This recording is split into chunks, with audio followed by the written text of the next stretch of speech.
Hello there. I'm gonna be playing some Borderlands 3 and listening to the Jordan Peterson Podcast, if anybody actually cares what that is, who that is. He's a very good person, in my opinion, and I just wanted to listen to him on stream and just chill out, play some Borderlands, just be chill. Might even turn down Borderlands further. Getting everything set up and see if there's anybody joining.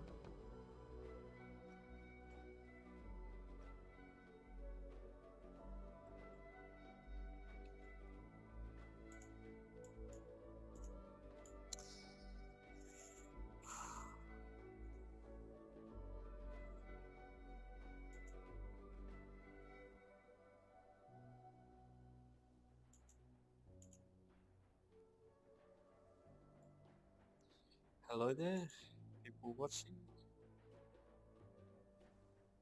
According to my stream health, this is going terribly. I'm not even doing anything.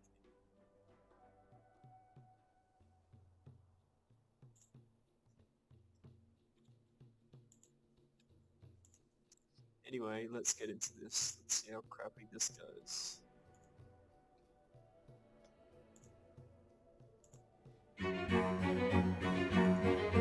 Welcome to episode 53 of the Jordan B. Peterson Podcast. I'm Michaela Peterson, Jordan's daughter. I hope you enjoy this episode. It's called Personal Responsibility, recorded on February 23rd, 2019, from Auckland, New Zealand. This is the very last of Dad's 12 Rules for Life lectures that we're producing as podcasts. On to something new next week. Dad's still busy writing and editing his book and recovering. Scarlett, my daughter, is starting to speak in sentences, and I'm starting a podcast soon. That's all for updates today.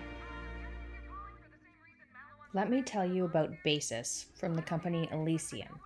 My dad and I have been using NAD treatments, and I've seen some major results. Elysium is a health company that is at the forefront of NAD supplementation. They translate breakthrough scientific advancements in aging research into health products you can buy on their website. Their flagship product is Basis. It works by giving you more NAD and activating what scientists call our longevity genes. Basis works at the cellular level, and many of the benefits of increased NAD are things you won't feel, including enhanced mitochondrial function, active longevity genes, and improved DNA repair. However, you can also experience higher energy, better sleep, and more satisfying workouts, like coffee without the caffeine crash. I did NAD infusions earlier this year, and they made me feel fantastic, but they took 8 hours and were actually quite unpleasant to sit through. Seriously unpleasant. The effects were amazing though, like a buzzing throughout my entire body and improved mood. Basis is an easier way to increase NAD without sitting there attached to an IV bag. Listeners can get 10% off of a monthly subscription to Basis by visiting trybasis.com/Jordan and using the promo code Jordan10. That's trybasis.com/Jordan and the promo code Jordan10. That's a great deal on a groundbreaking supplement. Season 2, Episode 53, Personal Responsibility, the last of the Jordan B. Peterson 12 Rules for Life lectures.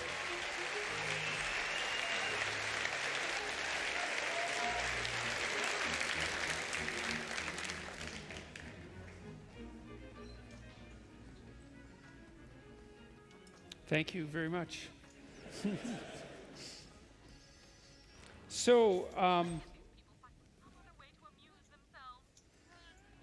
I was debating what to talk about today backstage, as I always do, trying to specify a particular problem that I could attack in a relatively new manner.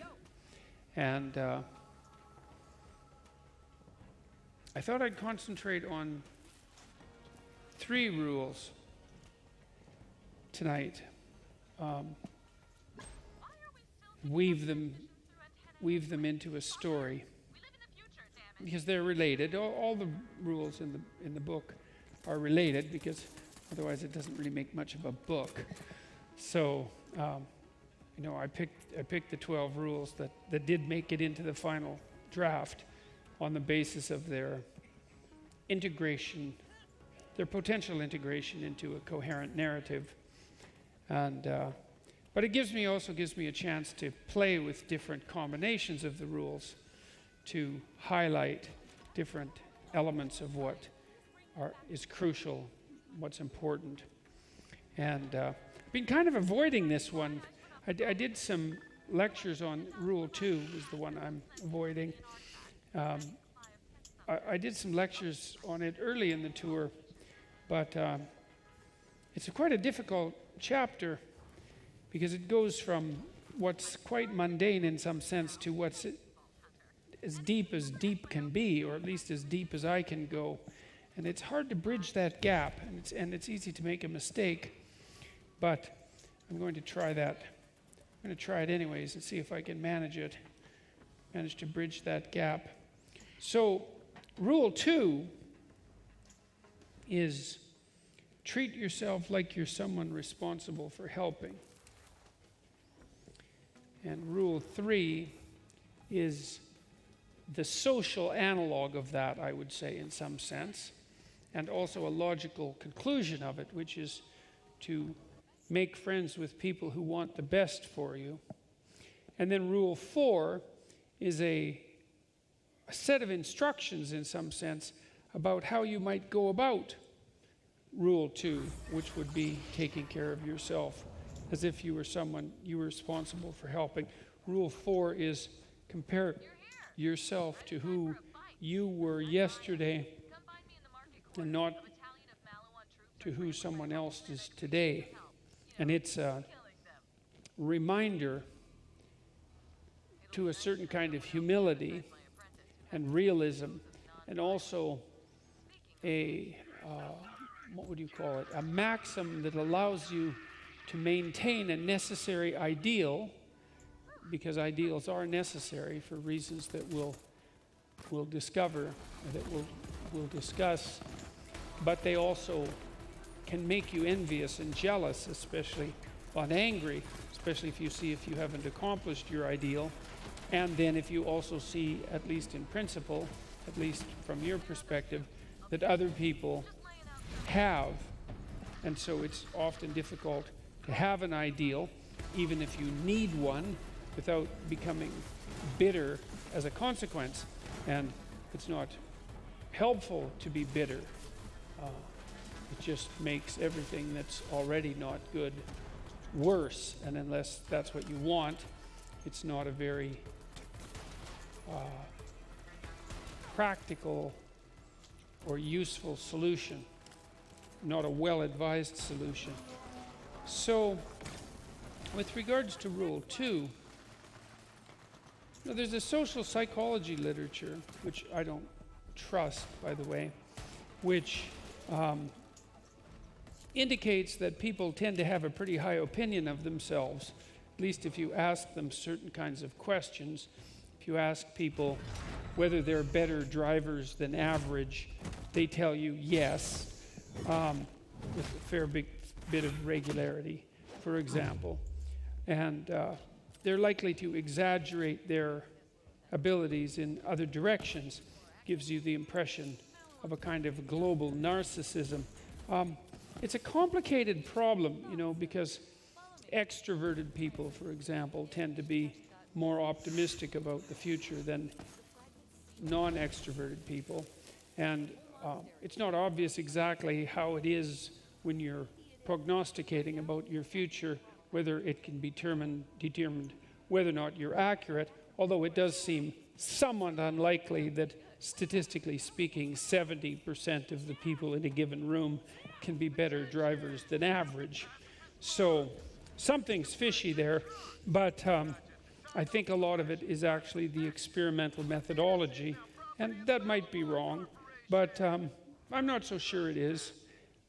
There's another literature that indicates that depressed people are actually more accurate in their self-assessment than non-depressed people, although I actually don't believe that either, because I think that mildly depressed people, which are often the people that social psychologists, for example, study, might be more realistic than naive people. That doesn't mean that depressed people are more realistic than healthy people, because depressed people are really depressed. And most of the people that are studied in social psychology experiments, let's say, are sort of, well, they're depressed in minor ways. I'm not trying to trivialize it, but like, you can be so depressed that you're essentially immobilized. You can be so depressed that you think all of the problems that everyone suffers from in the world are in some direct measure your fault. You know, you can be so depressed that all you can remember about the past is what's terrible. All you can see about the future or the present is what's gray and black, and everything that you can see about the future is a catastrophe. And it's not obvious to me that that actually constitutes a realistic appraisal of the reality of being. You know, it's not so bad to have a bit of a balance between dark and light in your view of reality, but when all the light disappears and there's nothing but darkness, it's not obvious that that constitutes an accurate or useful way of looking at the world. So it isn't obvious to me that people are prone, except in their more narcissistic moments, maybe their more self-defensive moments, and maybe if they actually are narcissists, to truly believe that they're better than other people.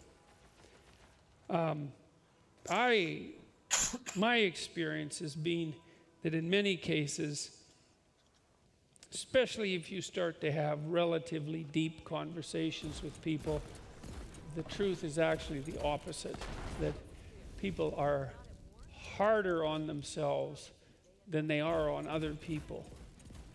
And, you know, that might be a biased sample on my part, because of course I've been a clinical psychologist for a long time, and people who come to see me have trouble. But most people have trouble, and even when I'm not being a clinical psychologist and I'm just talking to my family and my friends, it generally turns out that they also have trouble, and that they're not prone, except for the more dislikable ones, to presume that they are in some real sense, superior to other people. I actually believe that people generally believe the opposite, that other people are better in some significant senses than they are.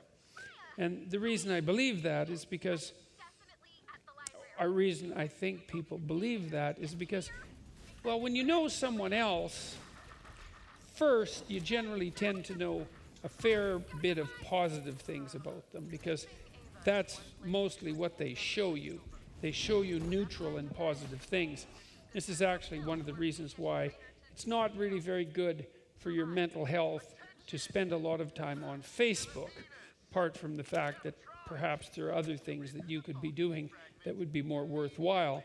There's also the fact that people tend to put mostly positive descriptions of their life on Facebook.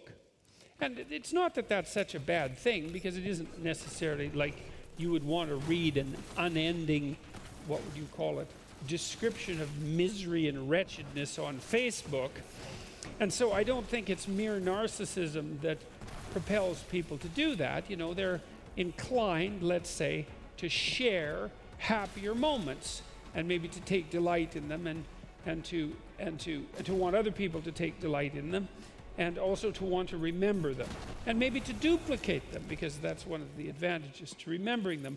But one of the downsides of that can be that you have your relatively wretched life that's not all Mexican holidays and margaritas in the sun, and you go onto Facebook and see what your neighbors and friends are doing, and it looks like a Coca-Cola ad, one continual Coca-Cola ad, you know, minus the obesity that would actually come along with an actual chronic diet of Coca-Cola. And so I think actually that people are quite hard on themselves. And, this is one of the reasons that I believe that the presumption of innocence that characterizes our legal system is such an absolute bloody miracle. I cannot figure out how in the world that idea ever came about and developed universal acceptance. It's so unlikely. If you deal with people in a clinical setting and they're somewhat depressed, which is not uncommon, and they've done something that they are guilty about, independent of whether they've done something that they feel guilty about, independent of whether they're actually guilty, they tend to take themselves apart. Now, that's especially true if you happen to be high in trait neuroticism, which is one of the big 5 traits: extroversion, which is a positive emotion dimension; neuroticism, a negative emotion dimension; agreeableness, which is compassion and politeness; conscientiousness, which is orderliness and industrious; and openness, which is intellect and openness proper, something like creativity. If you're higher than normal in neuroticism, it's very easy to take yourself apart if you're feeling guilty about something that you've done. And many people will feel guilty about what they've done at the drop of a hat. I mean, first of all, they accuse themselves of their own shortcomings. And then if they are accused by someone else, it's often very, very difficult for them to mount their own defense, to believe in their own innocence. Because you'd think, well, the police come to your door, or a mob comes for you, let's say, on Twitter, and, you're a stalwart sort of person, and you pronounce your innocence, and, you're a brick wall, nothing gets through that. And that's just not how it goes, man. If the mob comes for you on Twitter, the probability that if you're a reasonably well-socialized person, that you're going to be wondering what you did wrong and how you should apologize and what you should do to put yourself back in the good graces of the community is extraordinarily high. Because, well, you probably have done some things wrong in your life, and you probably are guilty about this and that, and perhaps you didn't conduct yourself perfectly. And so it's very difficult for you to mount your own defense, to presume your own innocence and mount your own defense, which, by the way, is why it's a very good reason to have a lawyer. And one of the things I would say, I'm dead serious about this. I've worked with legal cases a lot and learned a lot about the limitations and lack thereof of police ability to question you, for example. And if you're ever accused of something serious, then do not talk to the police until you have a lawyer, because you will definitely get yourself in all sorts of trouble. And so you might think, well, if you're innocent and the police will tell you this too, then you have nothing to be afraid of. Of course, that's complete bloody rubbish, because you always have something to be afraid of, and innocence and guilt are relative things, and they're not that easy to determine. So don't be so sure that you can defend yourself, for reasons we'll go into, but also don't be so sure that you don't need someone who's professional to stand sort of outside of you and to look at you like an individual among other individuals and to adjudicate your relative guilt or innocence in that manner. In our legal system, you're actually not required to be perfect, and thank God for that. What you're required to be is reasonable, and like a reasonable and let's say somewhat normative human being. You're not required to go above and beyond the duty with regards to heroism, for example.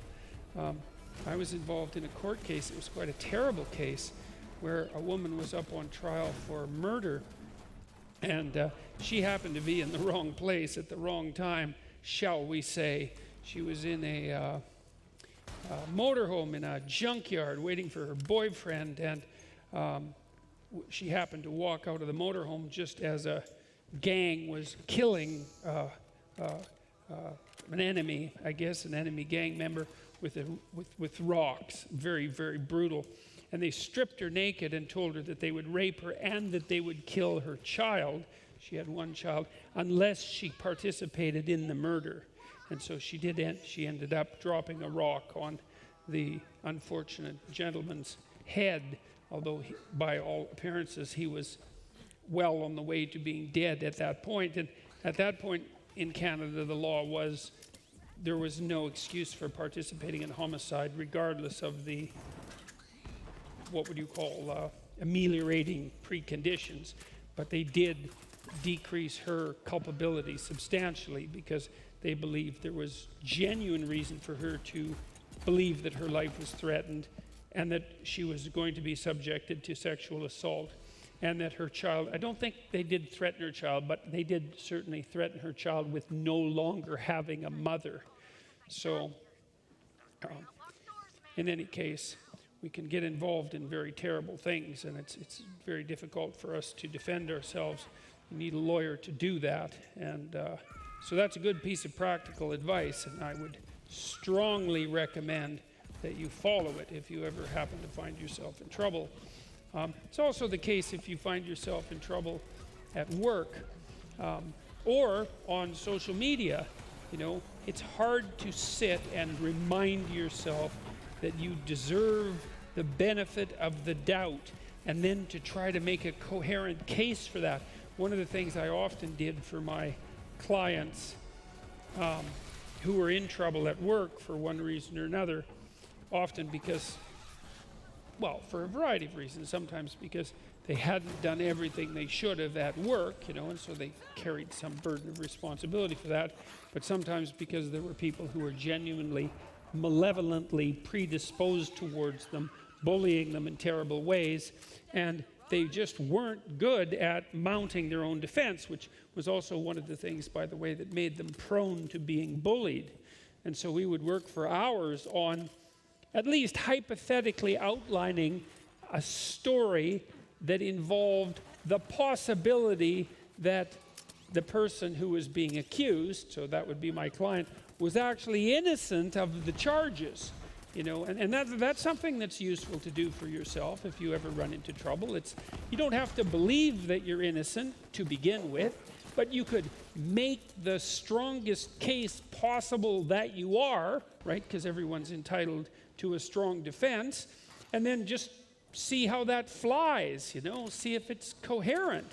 I mean, you could make the opposite case too, just so you know what you might be in for, but, you know, we have an adversarial system for a reason, and part of the reason is that one of the easiest ways to get at the truth, insofar as that's possible, and that's not an easy thing, is to attack, you know, with a certain degree of intensity and viciousness, and defend with a certain degree of intractability and coherence, and you need both of those.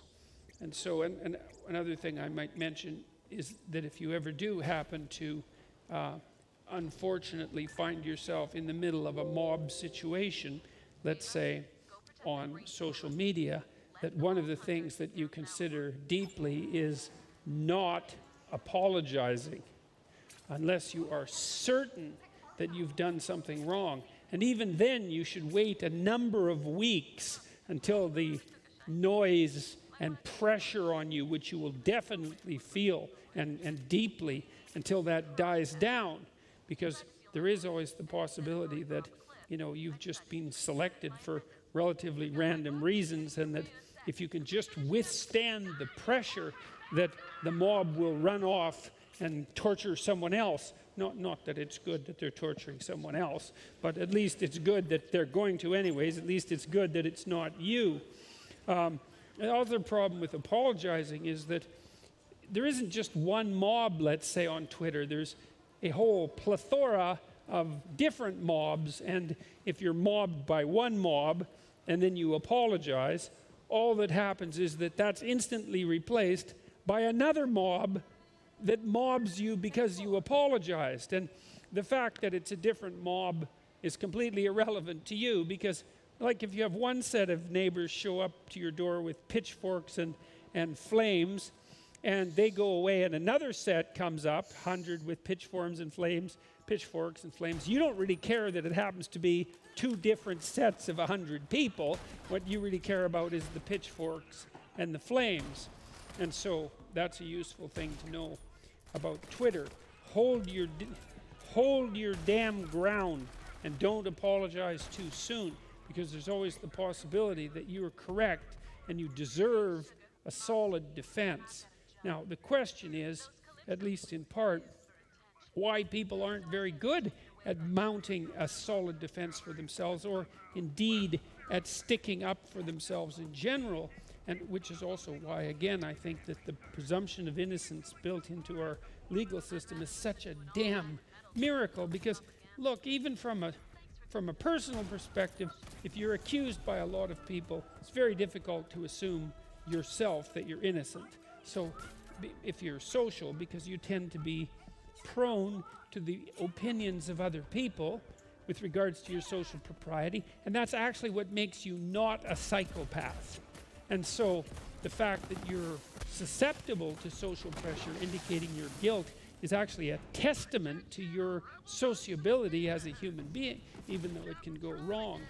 And then from a social perspective, especially from the perspective of an autocrat, it's like, well, you have a citizen who's conducted a crime, perhaps committed a crime, and it's a hell of a lot easier. Well, maybe you committed a crime. It's like, well, Christ, there's 100 people more where you came from. We might as well just be done with you. And if you happen to be innocent, well, whatever. No one's truly innocent anyways, as we all know, especially in autocratic and totalitarian societies. It's much easier just to assume that you're guilty, to punish you as a consequence, and not to go through all the trouble of having to dig through all the evidence to suggest that on some bloody off chance you might be innocent. And so I just don't get at all how we figured that out and how we've been able to maintain it. And we should be very, very, very careful that we don't lose it, because it is a kind of miracle. It seems to me to be a reflection of the fundamental idea that sits at the bottom of our culture, that each person is in some sense of divine worth, you know. I suppose that's rooted in the old, because I believe that our cultural beliefs and in fact our cognitive structure per se, the way that we look at the world, is nested inside of stories, inside of narratives. And one of the oldest narratives we have is the one in Genesis, and it's a fundamental story, and it makes the completely unlikely claim that men and women are both made in the image of God, which is a hell of a thing for a primarily patriarchal document to posit in its equal treatment of the sexes, apart from the fact that it's just a completely outrageous thing to posit, period.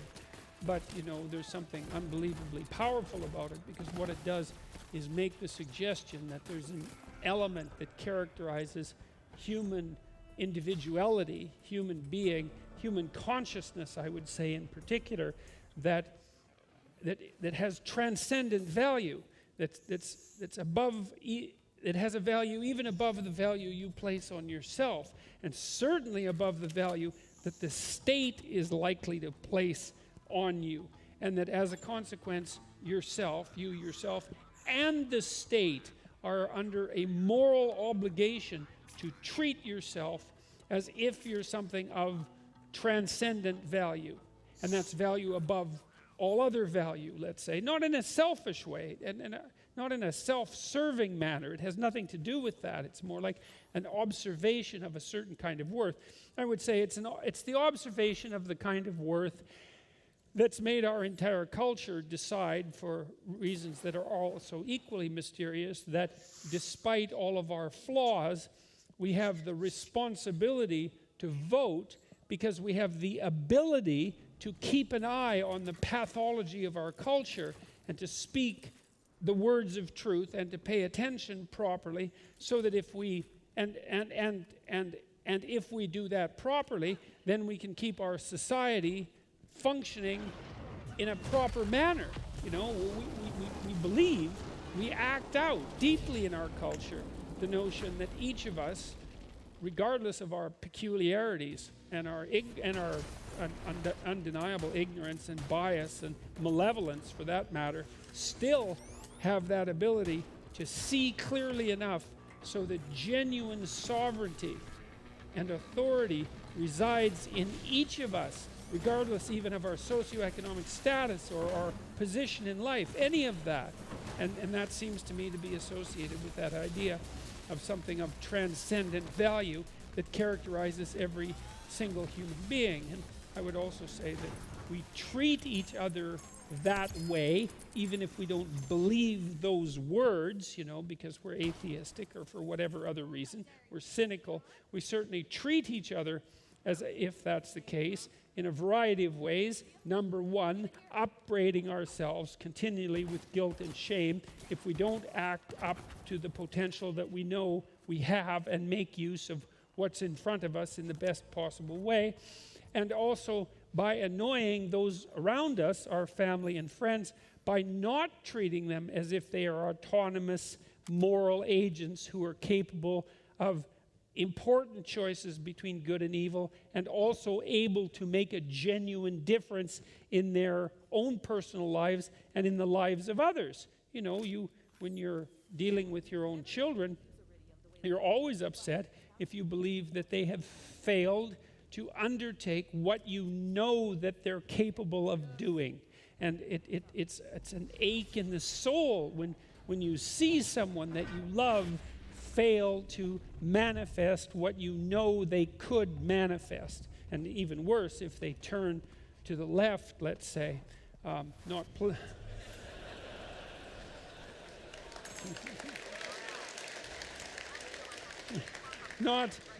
politically speaking, but speaking in a more archaic manner, and they degenerate downhill instead of moving in the uphill direction that you hope they might move in and that you know they could move in. And so these are reasons I've argued with people like Sam Harris about whether or not each of us is intrinsically religious, regardless of how we articulate our beliefs.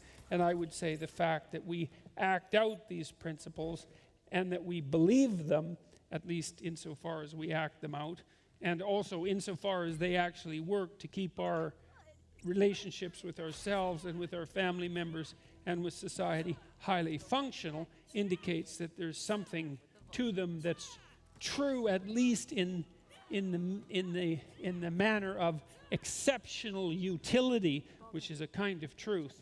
And I think all of that is very much worth thinking about. I think the way we code that realization is in these deep stories, and that doesn't really help explain anything because we don't really understand what it might mean to be, let's say, each of us made in the image of God, but it's a good starting point, and we can't really get underneath it. We can't go any deeper than that. We run out of wisdom at that point. And so, well, Rule 2 is predicated on the idea that you should treat yourself like you're someone responsible for helping. And I started that rule with a bit of a meditation on something I learned a decade ago or maybe 15 years ago when I was working with a colleague of mine. We were trying to figure out ways of hiring better employees, and one of the groups that we were working with where we thought there might be a market for such an endeavor was pharmacists, because pharmacists make errors, like everyone makes errors. I don't know if you know this, but you should. Medical error is the third or fourth leading cause of death, right? So it's heart disease, cancer, traffic accidents, medical error. And so, and of medical error, pharmaceutical error is a reasonable subset, and it's a genuine catastrophe. I always advise my clients, if they go see a physician, especially for anything important, they never go alone, because you're always rattled up and muddle-headed when you go see a doctor if there's actually something hypothetically wrong with you. And you need someone there with a clear head to remember what was said, to ask the proper questions, and to make sure that nothing that isn't important has been left uncovered. And I would say the same thing in a hospital. It's you leave the person you care for in a hospital alone at their peril. And it's not because medical people are incompetent, although some medical people are incompetent. It's a reflection of the fact that human beings are unbelievably complicated, and there's endless numbers of things that can go wrong with us, and medical staff are overstressed and overworked, and they're also a bit inured to suffering, seeing it all the time, and they probably don't care about the person you love as much as you do. I mean, how the hell could they? And so it's not such a bad idea to have someone there to keep an eye on what's going on. It's important. So there are many, many things that can go wrong with us, and it's difficult for us to treat ourselves properly. So back to pharmaceutical error. One of the things we learned while studying this field was the types of errors that were made by pharmacists, and it was generally administering the wrong prescription, and for a variety of reasons. Physicians don't necessarily write in the most legible manner, although you'd think that they could type like everyone else types and use electronic means of communication, but that really hasn't happened, and for reasons that are not clear. And so it's easy to misread a prescription, to give the wrong dose, to not notice what other prescriptions people are taking, and so to prescribe a fatal combination, something the pharmacist is supposed to at least catch. And then there's the problem of similarity between names of different prescription drugs. It actually turns out that there's an entire industry devoted to naming prescription drugs, because the prescription drug name can't have the same name as the chemical, because the prescription only has a copyright, so to speak, for a certain amount of time, and so you can't just steal the chemical name. And then the prescription name can't sound like any other prescription name, and there's lots of them, and it can't look like any other prescription name when you write it down, and that has to be true for multiple languages. And so that's just completely bloody impossible. And so it costs tens or even hundreds of thousands of dollars to have a new prescription drug named, just so you don't fall afoul of the 10,000 regulations that govern such things. And that's just a small fraction of the reasons that prescription errors might be made. And we were trying to discover what personal characteristics of pharmacists might lead them to make more errors than usual, and assessing their competence cognitively and from a personality perspective in an attempt to assess their propensity for error. Anyways, it was kind of an interesting side foray into an area of psychology and medicine that I really had no familiarity with, and I learned a lot of things. And one of the things I learned was that it was actually really hard to get people to take their prescription medication. And so the general rule is, I kind of knew this, because I'd worked with my clinical clients, and although I'm a psychologist and so can't prescribe, I would encourage people who were depressed and anxious sometimes, or who had obsessive compulsive disorder, schizophrenia, to have a serious conversation with their physician or their psychiatrist, if they could find one, about the possibility of trying various forms of psychoactive medication, on the off chance that that would make their problem much less serious than it might otherwise be. And I would very much recommend, if any of you are suffering from manic depressive disorder or serious depression or serious anxiety, and it doesn't have to be that serious, it just has to be compromising your life, certainly schizophrenia, that you seriously consider attempting, experimenting with some of the psychoactive substances, drugs that have been used to treat these disorders, because sometimes you can be unbelievably fortunate and you'll take something like an antidepressant for a month and then you won't be depressed anymore. And that's a great benefit to you and your family, and likely a benefit as well that will extend your life and certainly your quality of life substantially. So, but I did know that, you hear, well, everybody's taking antidepressants and everybody overuses prescription medication.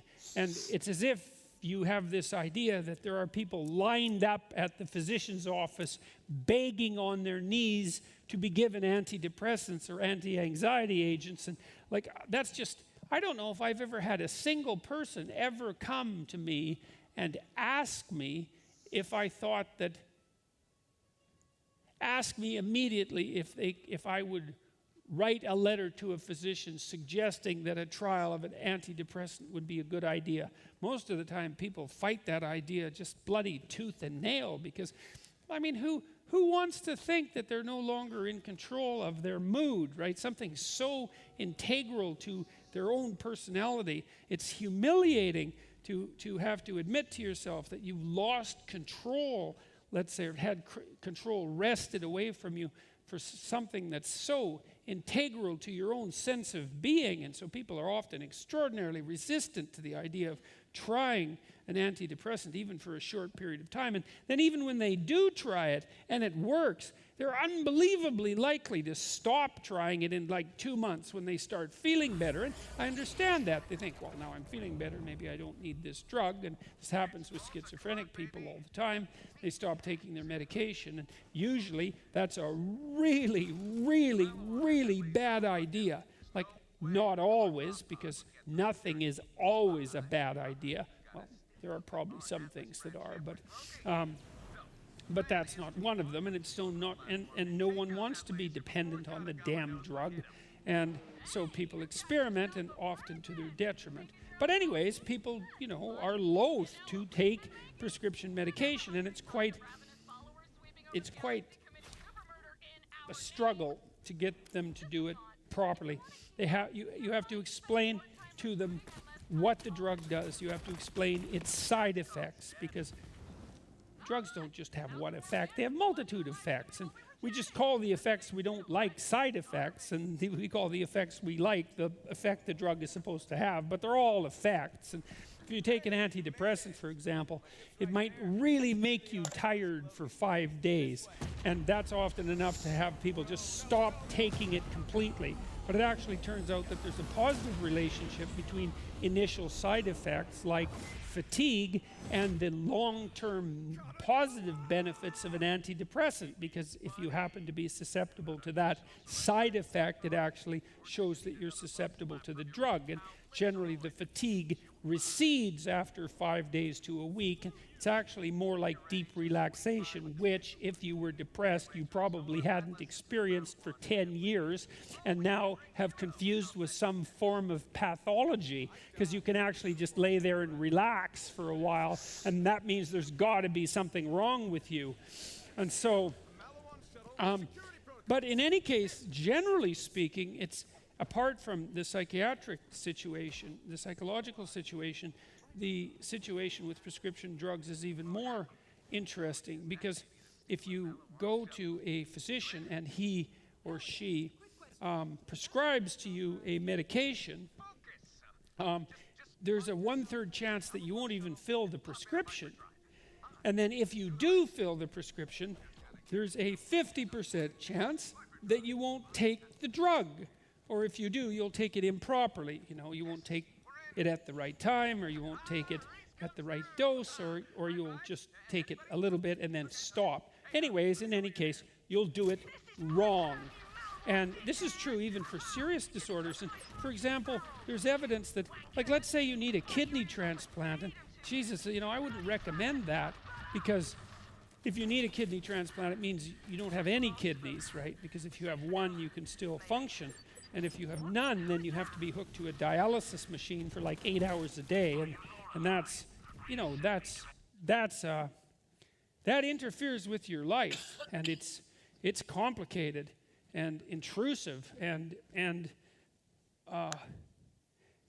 mortally dangerous. And so you get on a kidney transplant list, and a kidney shows up, you think, man, that's a good day.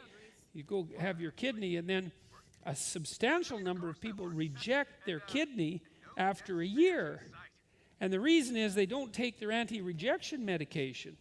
And you'd think, God, you know, you don't have any kidneys, then you're on bloody dialysis, which is just a nightmare, although it beats dying.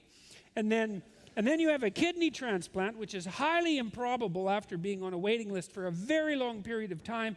And all you have to do is take your damn anti-rejection medication, which has side effects as well, by the way. And then you won't reject your new kidney, and, you know, you won't die or go back on dialysis. And, you know, you're less likely to get a second kidney if you rejected the first one because you didn't comply with your medication regime. And you think, well, what's up with these people? Like, what the hell? That's all of us. What's going on? Well, why don't you take your damn medication? And you think, well, you know, I don't like pills, which is a pretty bloody, simple-minded argument, because just because it's round and in a jar does not mean that it's the same thing, right? I mean, there's no such thing as pills. There's a variety of different chemicals, and they're very, very different. And the fact that they all happen to look the same is not much of an excuse for lumping them together into the simple category of things you don't want to put in your mouth. But you know, people can take too many pills, so that's pill load, and so they're not very happy about that because that can become onerous and complex. And maybe they don't trust their physician because they haven't been listened to or they haven't been fully informed, and they don't trust pharmaceutical companies. And you know, they're irritated at the world and at God for putting them in this position where they have some insufficiency that now has to be dealt with at a medical level. And maybe they're testing other people too. It's like, well, do I really need to take this? Like, do people really care that much if I'm around? And you think, well, people won't play a game like that, but they certainly will, because we wonder, you know, how important we are to each other, and we're always testing each other to find out, and we test in pretty damn harsh ways to find out if we're important. And, you know, I've dealt with people who had to have absolute bloody wars with their family before they would take their, let's say, antidepressant medication or stop drinking, you know, like literal, like, well, not literal wars. They weren't using tanks, you know, but like drag down, knock them out, 6-month horrible familial arguments about whether or not person A was going to take their damn pills or stop their addictive processes or stop their drinking whatsoever. And it was partly, at least partly, because the person who was affected really needed to know at a fundamental level that other people actually cared enough about their continued existence and health, difficult to maintain as it is, to actually go to war about it a little bit. And it's very frequently the case that if you want to convince someone that doing something in their best interest is important, that merely mentioning to them that it's in their best interest isn't sufficient any more than if you have a bad habit, mentioning to yourself that it would be, you know, in your best interest if you stop doing it will actually have you stop doing it, which it won't under most circumstances. So we're very stubborn creatures. And so, but there's a twist in this, and the twist is, this is kind of an incomprehensible twist, is let's say you have a dog and you like your dog, which is fairly common. Most people like their dogs.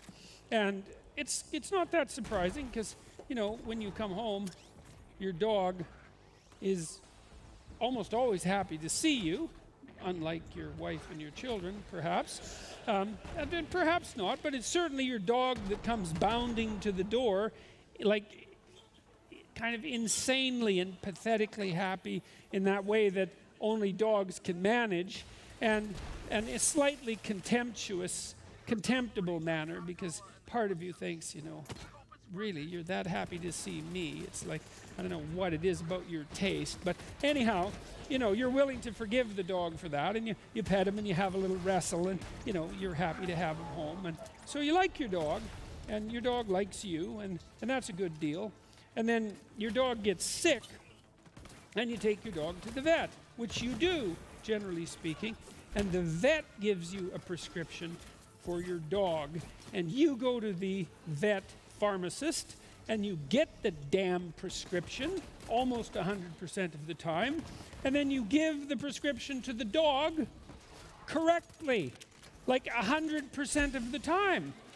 And so then you think, well, what in the world is going on there? It's like, do you actually like your dog better than you like yourself? And the answer is yes.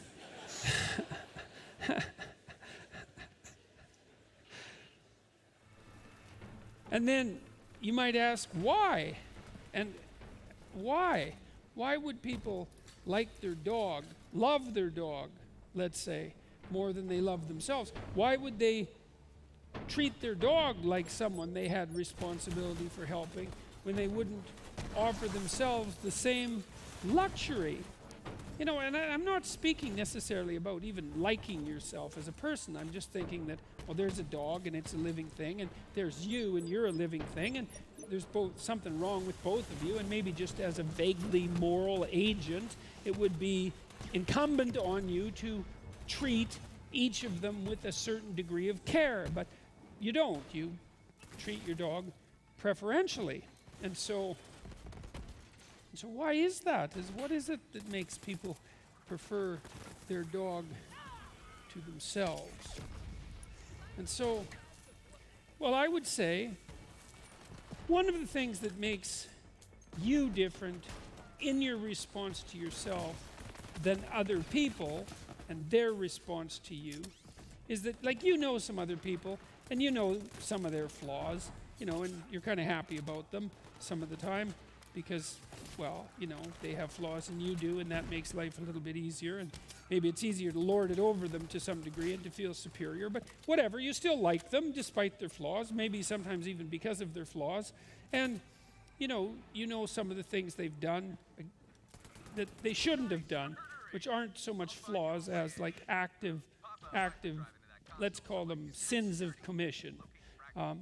And you know, you by and large forgive them for them and still maintain your relationship, and that's a good thing.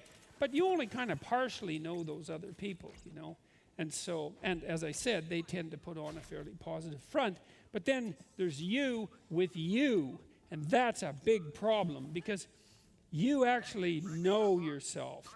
Not completely, because you're complicated and opaque and you hide from yourself and all of that. But compared to how you know other people, if you're not completely blind, you know yourself pretty damn well. And as a consequence, you're generally quite painfully aware of your own inadequacies. One of the biggest fears that people have is speaking on front of a stage. And common nightmare is to be naked on a stage. And the reason for that, well, you think, why would that be a nightmare? It's like, we're all naked, I mean, under our clothes, but we do all have clothes on, and that's something to think about. There's a reason for that, and it's not just because we're cold or hot. There's a real reason for that, and clothing is a human universal, by the way, even in climates where it doesn't seem to be particularly necessary, and so people seem obliged in some sense to cover themselves up, right, to protect themselves from what? From the world? From the prying eyes and continual evaluation of others? Definitely that.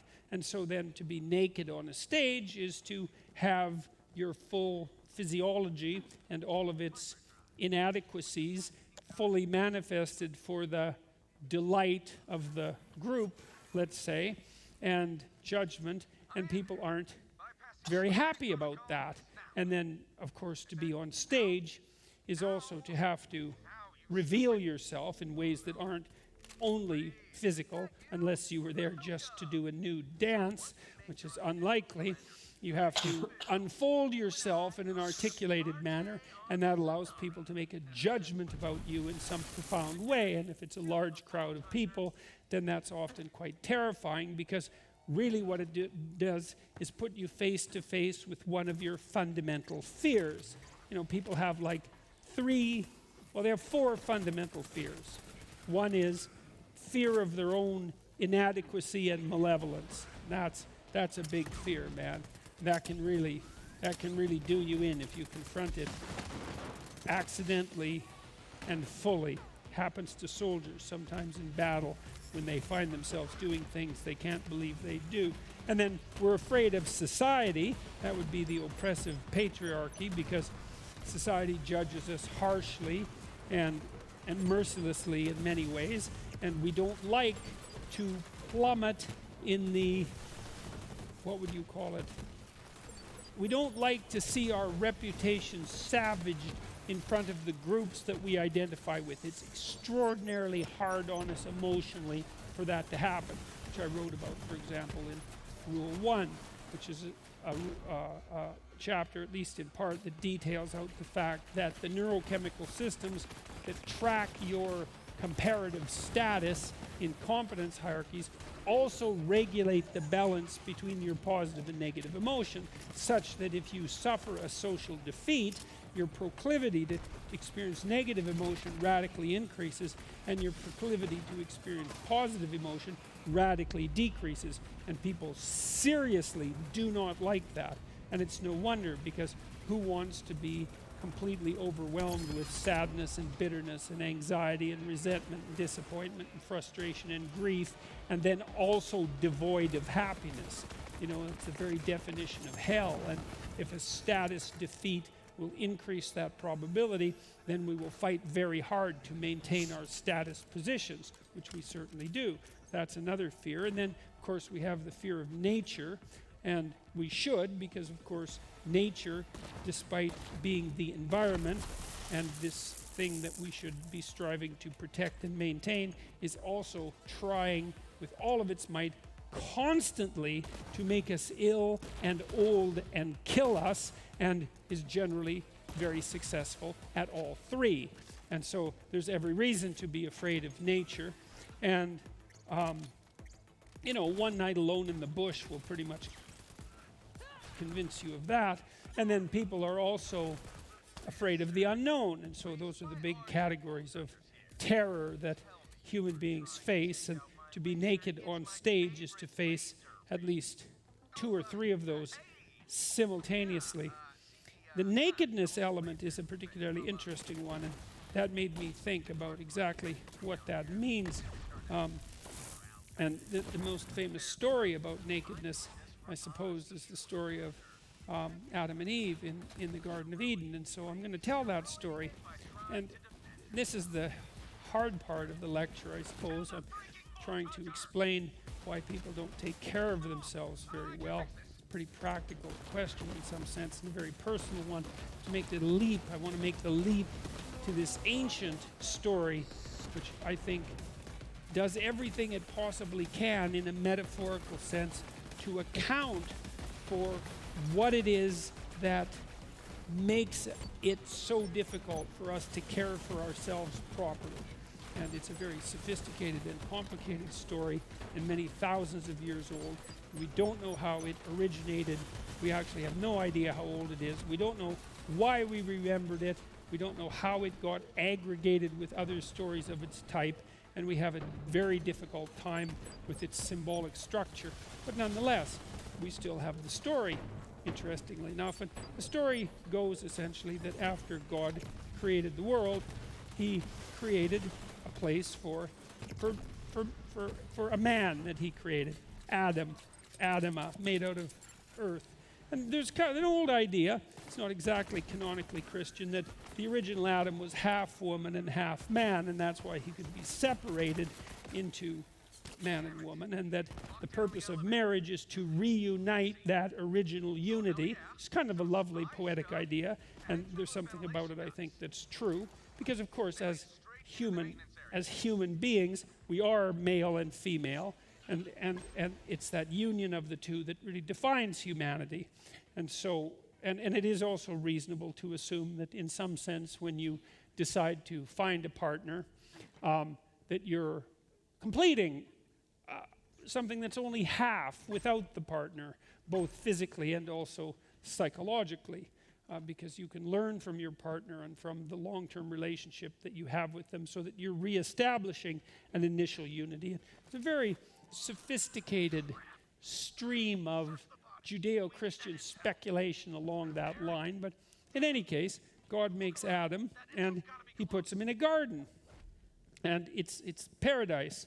And that's an interesting idea, I think, especially if you know what the word paradise means.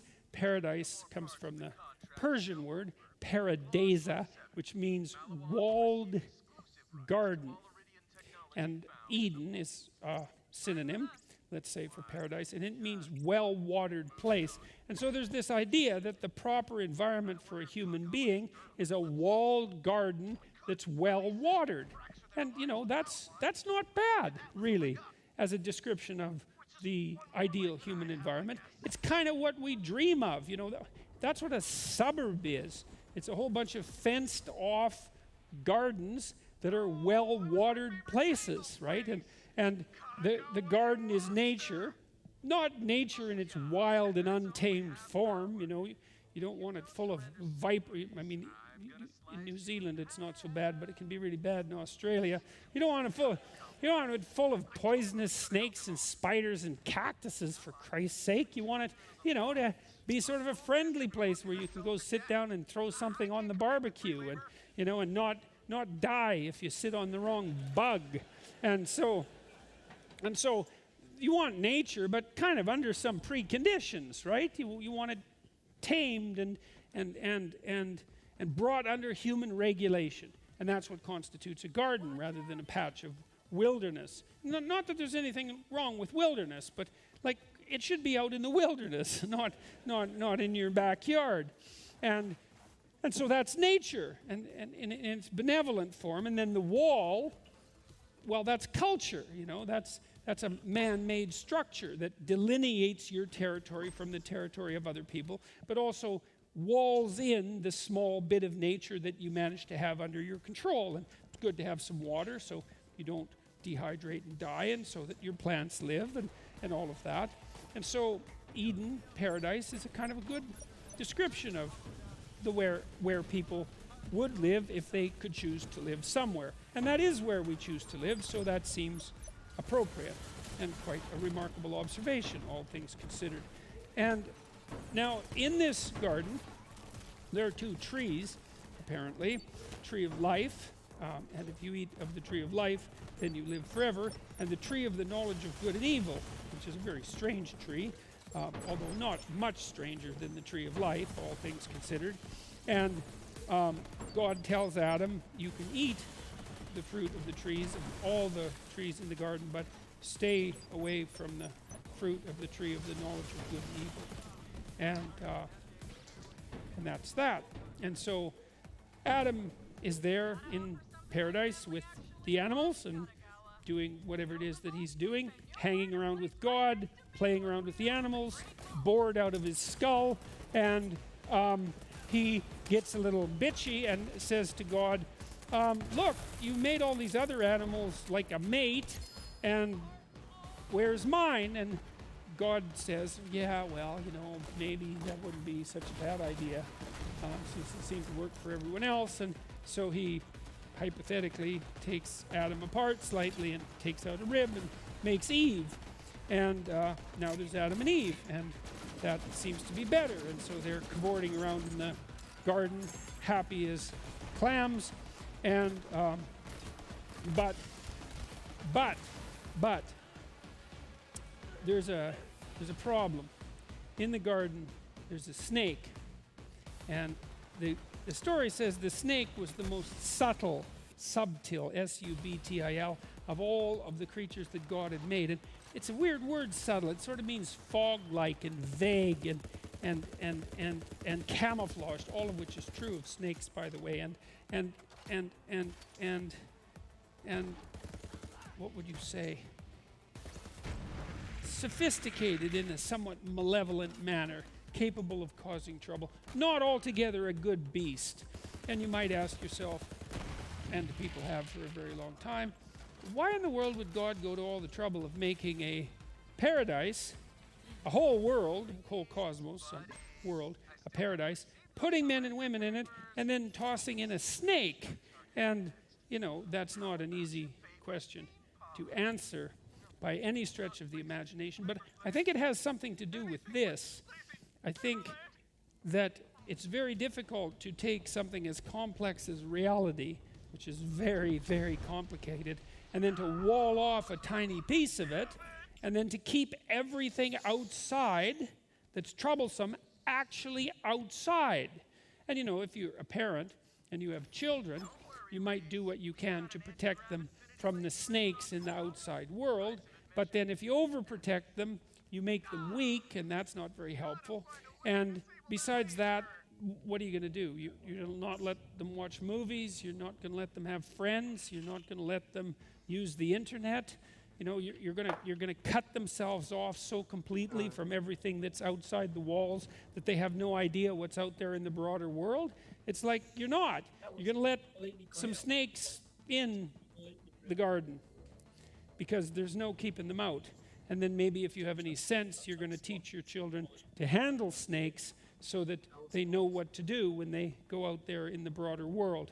In any case, Eve knows full well that she's not supposed to listen to the snake or eat the tree of the knowledge of the fruit of the tree of the knowledge of good and evil. But the snake is a very seductive and subtle creature, and he catches her off guard and bored and suggests to her that maybe God's a little on the jealous side, and that if she just had this fruit that has been forbidden to her, which she is intensely curious about, being human, because you know perfectly well that, if you were somewhere that was extremely pleasant and the person who owned it told you that there was like a room that you couldn't go into no matter what, but everything else was okay, that all you do the entire time you were there would be wondering what the hell was in that room, because that's what human beings are like. We're curious in a manner that cannot be controlled. And so Eve was curious, and the snake gave her the fruit. And so she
ate it. He said it was good to eat, and that it would open her eyes and make her like gods, like the gods, like God. And so she did, and she opened, and she ate the fruit, and the scales fell from her eyes. Very interesting phrase, because it kind of indicates that before she interacted with whatever this was, this thing that was outside of the paradisal world, right, that indicated maybe the broader reality and even the malevolent reality that surrounded paradise, that she was in some sense naively unconscious and blind. And I think that's a perfectly reasonable way of looking at the text. And the first thing she does is share the fruit with her husband. And that's an interesting idea because, well, women do share food, and that's a human characteristic, so that's really something, because it's a rare characteristic among animals, and humans do share food even among those who are not their children, which is quite the remarkable thing. And Eve recognizes she's naked, and then Adam recognizes she's naked, and that means they both become self-conscious, because to become naked is to become self-conscious. And it's also the case, I believe, that women have been making men self-conscious since the beginning of time, and still do so. I mean, there's almost nothing that makes a man more self-conscious, for example, than being rejected by a woman. It's part of the eternal sort of enmity that characterizes the sexes, as well as all of the wonderful things that brings us together. In any case, Adam and Eve realize that they're naked. And the question is, well, what does it really mean to realize that you're naked? And that's the rub, you see. Well, human beings stand upright, which is a kind of a strange characteristic for animals. We're about the only creatures that manage it. We wander around on 2 feet, which is a hell of a spectacular accomplishment, but we've been doing it for a long time, so we kind of take it for granted. But one of the characteristics of that is that the softest parts of our body, the most vulnerable parts, are fully exposed. Whereas animals that wander around on all fours, they have their armored back, and that protects them from attack and so forth, but also from the analytic view, let's say, of their compatriots who are nowhere near as analytic as human beings are. And so we're kind of fully exposed to view, and not only are we exposed to view, but we're exposed to all of the judgment that view indicates. And you certainly see this, I would say, more painfully with women, because women are more sensitive to negative emotion and body shame, for example, than men are. The clinical research on that is quite clear, and that's because there is a tremendous amount of pressure, social pressure, with regards to evaluation of the manner in which one presents themselves physiologically. And so there's a source of shame there, and a discontinuity, say, from that initial unself-conscious paradise. Little children, little girls, little boys, can run around naked. They don't care. At some point, they start to care, usually around 3. My son really started to become self-conscious when he was around 3. Didn't seem to have anything to do with what we were doing. My daughter became self-conscious in that manner quite a bit later. I can't see that we treated them particularly differently. In any case, by 10, most children are wandering around with clothing on, and we tend to continue doing that for the rest of our lives, covering ourselves up. That nakedness is, what does it mean? Well, it means a variety of things. It means to see your vulnerability in its complete manifestation, to understand that you're a vulnerable creature in the world. And the story, later as the story develops, God curses people with death, and there's an association between the realization of nakedness and the realization of death. And to see yourself as a vulnerable physical creature, to develop a full self-consciousness that comes along with having the scales fall from your eyes and having your eyes open, means to be aware of your limitations as a mortal creature across, for now, in front of everyone's social judgment, and also across the entire span of time. It's really at that point that death itself enters the world. Knowledge of death, which is sufficiently equivalent to death for metaphorical purposes. And Adam and Eve immediately make themselves clothing, rough clothing, out of plants and cover themselves up, because now they're ashamed. And the question is, well, why are they ashamed? And that's a stupid question, because the reverse question is really the proper one, which is, once you realize that you're insufficient in your own eyes and subject to negative judgment on the part of your peers, and also fragile and mortal and destined for death, how could you not be ashamed? And so that's a rough break for Adam and Eve. And now they're a bit more like gods in that they know something about the nature of the world, but they've also lost something that they'll never regain. Next day, Adam and Eve are in the garden, wandering about again, and God is used to walking around with Adam, which is kind of an interesting idea, because it means, I think, it sort of means the same thing that characterizes children, and maybe animals.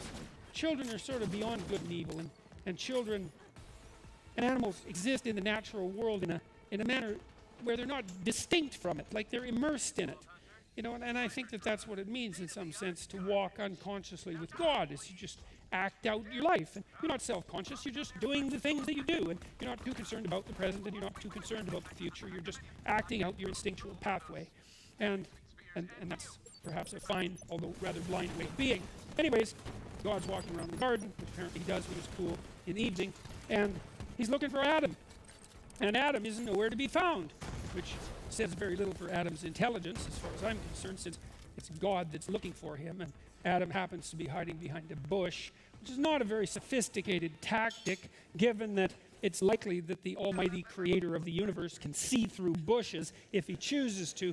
But anyways, none of this part of the story reflects that well on Adam, and God, which is another reason why I think the idea that Genesis in particular is a patriarchal document is an absolutely ridiculous proposition, because it isn't obvious at all that Adam comes off particularly well in the story. God calls out to Adam and says, look, he doesn't say this, it's a paraphrase. I don't know what the hell God said, but he said something like this. Where are you? We're supposed to be out here for a walk. Like, what's going on? And Adam is behind the bush and he says, I'm over here. And God says, I'm hiding. And God says, well, why are you hiding? And Adam says, well, I found out that I'm naked. And God says, how do you find out that you were naked? Now he knows because he's God. And Adam immediately takes the cowardly way out and he points to Eve. This is so perfect. And he says, you know that woman you made me? It was her fault. She ate the fruit of the tree of the knowledge of good and evil, and she wasn't supposed to do that, and then she gave it to me, and now I'm in this terrible condition. And if it's not her fault, which it probably is, then it's your fault because you made her. And so men have been blaming women and God for making them self-conscious for a very long time. Yeah, and that's worth thinking about for about 50 years. So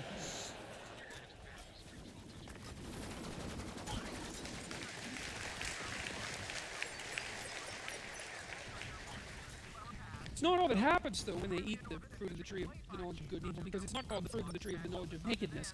It's called the fruit of the tree of the knowledge of good and evil. And I thought about that for a tremendous amount of time. It's like, what in the world? Because I assume these old stories make sense. It's a game I play.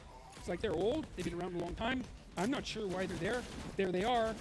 They're at the basis of our culture. Like many of the stories that we depend on them. Our whole culture grew out of their roots, let's say. And so I assume that our ancestors, who managed to survive conditions that would have done a lot of us in very rapidly, I can tell you, were a lot smarter than we think, and that the mysterious processes that produced these stories and compelled us to remember them are a lot more psychologically significant than we generally tend to presume. So I give them the benefit of the doubt and try to understand why it is that they might make sense instead of assuming that they don't.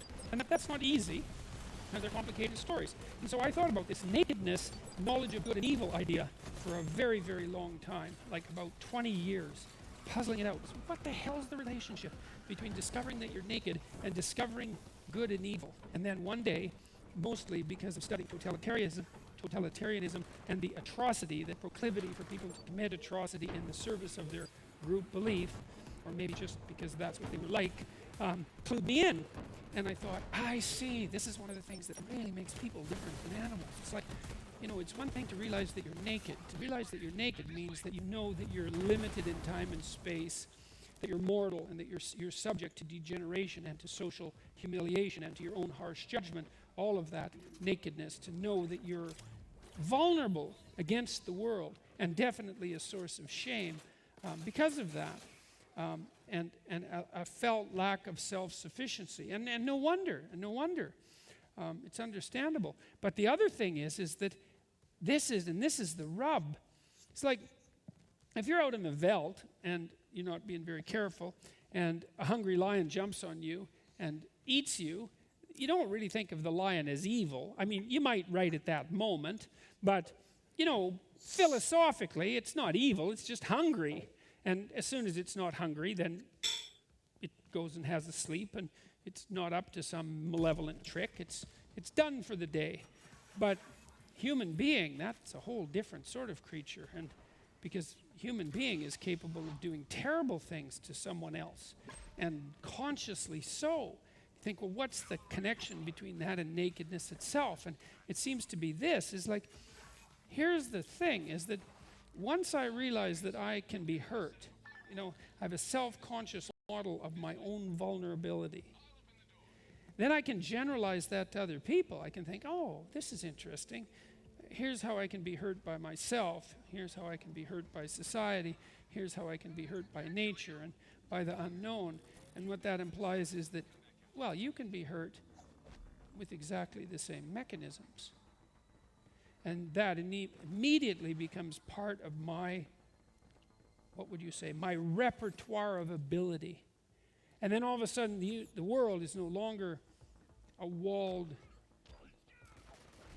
garden and a well-watered place, but it's a moral story, because with that ability to inflict suffering comes the knowledge of good and evil. As far as I'm concerned, those are identical propositions, because now we have the choice, a deep choice, about how we're going to treat ourselves and each other. We can inflict tremendous pain and suffering on each other in a very voluntary and conscious manner, in a way that no other animal can manage. And that's the dawning of the moral sense, that capacity we now have to choose to mitigate or exaggerate suffering. And that's not all, but it's a huge part of it. And anyways, God tells Adam, well, you weren't supposed to do this, and now you're in trouble. And he kicks him out of the garden, and he says to Adam, well, now you're going to have to work in the sweat of your brow, and the world's going to bring up thistles and thorns, and it's going to be a hard lot, and you're going to strive and toil in difficulty until you die. And from dust you arose, and to dust you will return. And to the woman he says, well, you're in trouble as well, because now you're going to be under the thumb of your husband. He doesn't say that you should be, or that that's a good idea, but that that's what's going to inevitably happen, and that you're going to have terrible pain in childbirth, and that life is also going to be very difficult for you. And that's where that story essentially ends. The next story, one of Cain and Abel, plays on that, because in a very interesting way, because it indicates what happens, and I would say it what supports my general hypothesis about what the first story means. Because what happens with Cain and Abel is that they're brothers, right? And so hypothetically the first two real human beings, and they don't really like each other. Abel is a good guy by all appearances. God smiles on him, fate smiles on him. How about if we put it that way? Everything that he does seems to work out well. He makes sacrifices, which the text insists upon, and the sacrifices are rewarded by God. And it's a very, very, very, very important, crucial document, because we already noted that men and women had discovered time in Genesis. They discovered the duration of their life and the existence of death and the necessity for toil.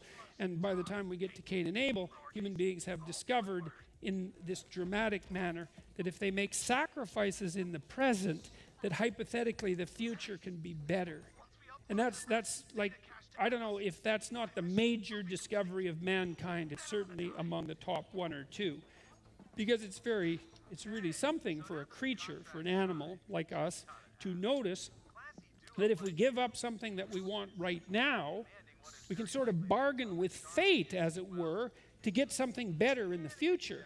And that's really what you do when you work, right? Because when you work, by definition, you're doing things that you'd rather not do right now, because otherwise it wouldn't be work. And the reason that you're doing that is because you think, well, if I give up what I really want to do impulsively right now, then over the medium to long term, things will be better. And so you believe that making the appropriate sacrifices propitiates God, let's say, metaphorically. And Abel's sacrifices work, man. Everything he touches turns to sheep and camels and women, and he has everything he wants. And everyone likes him, and everybody thinks he's a good guy. And, that's pretty good for Abel. But Cain isn't doing so well, and nothing he sacrifices appears to have the proper effect. And there is some idea in the story that maybe the sacrifices he makes are a little bit on the half-hearted side, and that God isn't all that thrilled at those sacrifices as a consequence. And that's really worth thinking about, again, for about 50 years, because it is possible that if you're making sacrifices and they're not working out that well, that it's not so much that God hates you, it's that your sacrifices could be of a somewhat higher quality, right? That you're playing a game with yourself and with the structure of reality, and you think you can get away with it. And you can't. And the fact that you're not getting away with it and that you can't makes you bitter and resentful and cruel and vengeful and homicidal eventually. And worse than that, because there are far worse places than you can go than merely homicidal. Anyways, Cain has enough of this one day, and he decides to have a chat with God. And it goes something like this. It's quite an arrogant chat, really. It's almost as arrogant as Adam's was stupid. And Cain basically challenges God. He says, look, I don't know what sort of world you think you put together here, but we've got Abel and we've got me, and like everything's just working out for him, and he's perfectly goddamn delightful, and everyone likes him, and whatever he touches, like King Midas, turns to gold, and it's all easy for him. And then there's me, and I'm like breaking myself in half here, and I'm offering up my sacrifices, and like you turn your nose up at them, and nothing works out for me. And implying, by the way, that it's God's fault. I would say more than implying, stating quite forthrightly that it's God's fault, which, takes a certain degree of arrogance, you might think.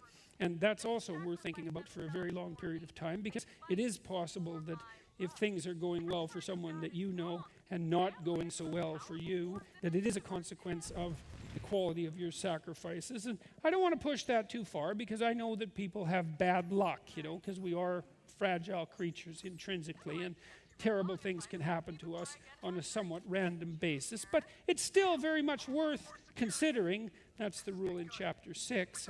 Put your house in order before you criticize the world. That the reason that things aren't turning out for you as well as they might is because your sacrifices just don't have enough blood in them. They're just not what they should be. You're not putting your full heart into it, and as a consequence, you're not reaping the crop that you might otherwise sow. And that's a harsh thing to think, but that's actually what God tells Cain, which is quite interesting. I read a lot of different translations trying to understand this, and what God basically says is, look, buddy, before you dare to criticize the creator of the world, or reality itself for that matter, you might give some thought to your own actions. And here's how I look at it, being God and all. You're in a house, and there's a doorway, and in the doorway there's a predatory cat, and it's sexually aroused, and it's after you. And you invite it in voluntarily, and you let it have its way with you. And something's produced as a consequence of that that's, well, you might say unholy. And what's the idea? The idea is, well, it's sin that crouches at the door. That means to miss the mark. It means to make an error. And it's something you have to invite into your life. But it isn't just that you invite it in and it stands with you. It's that you invite it in, this malevolent way of being, and you enter into a creative union with it that's symbolized in this particular story using a sexual metaphor. And it's the combination of your perverse will and this capacity for cruelty and malevolence that you meld together into something that's uniquely pathological and yours. And that's basically what God tells Cain. That's what you've done. And that's why your life is turning out as well as it might, or as well as your brother's. And so why don't you get the hell out of my sight and think about that for a while? And Cain leaves, and he's not happy about it at all, which is fully understandable, because, if you're having a wretched time of it, then you're having a wretched time of it. And then if your brother's doing well, that's just salt in your wounds, man. And then maybe you could rationalize that because the world's unfair, and your brother is lucky, and you're unlucky, and all that. And you can, reserve a little bit of self-respect as a consequence of that rationalization, even though it's pretty thin. But then you decide to go and have it out with God, and he just basically says, no, that's all lies, and it's actually 100%, not only 100% your fault, but something that you've done voluntarily, and that you know you did, and that you made far worse by doing it voluntarily, and now you're lying about it and complaining about the structure of reality. And so, of all the bad news you could possibly get about why it is that things aren't going well for you, that's the worst. Especially if it's actually delivered by God, because then it's hard to argue with. So what happens? Well, you'd think that maybe if Cain had any sense, which he doesn't, he's too far gone, he'd go sit in a cave for about a decade and eat locusts and honey if he could find some, and think about all the terrible things he did, and then come out and apologize to Abel and to the people he didn't do well for, and with a little humility, start again, and maybe have a life. But that isn't what happens. What happens is that he decides he's going to take revenge, and he takes revenge in a terrible way. He kills Abel. And then you think, well, what does that mean? And this is a terrible story, right? Because it's really the first story about human beings that we have at the base of our culture. Because Adam and Eve were made by God, so they don't count.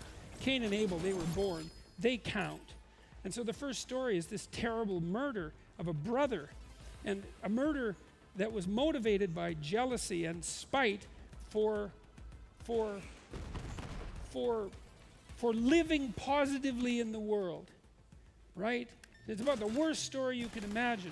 And so Cain goes and kills Abel, and God, asks him about it, and Cain says, well, am I my brother's keeper? And that doesn't work out so well because God has actually figured it out. And Cain says, my punishment is more than I can bear. And it might be because God has banished him. He's put a mark on him and banished him and told people to leave Cain the hell alone. And I think that was to stop like a cycle of revenge killings, let's say, although it's complicated to say. But maybe his punishment is more than he can bear, because there's a problem when you take your ideal, let's say Abel happens to be your brother, but your ideal, the person you really wish you could be, because that's what Cain wants, and then you kill it. You've killed your ideal. You've destroyed your ideal. And then what do you have? You've got nothing, because you need an ideal to live for. And if you destroy your ideal, then you've got nothing. And Cain says, well, my punishment is more than I can bear. And maybe that's because life without that ideal is more than can be borne.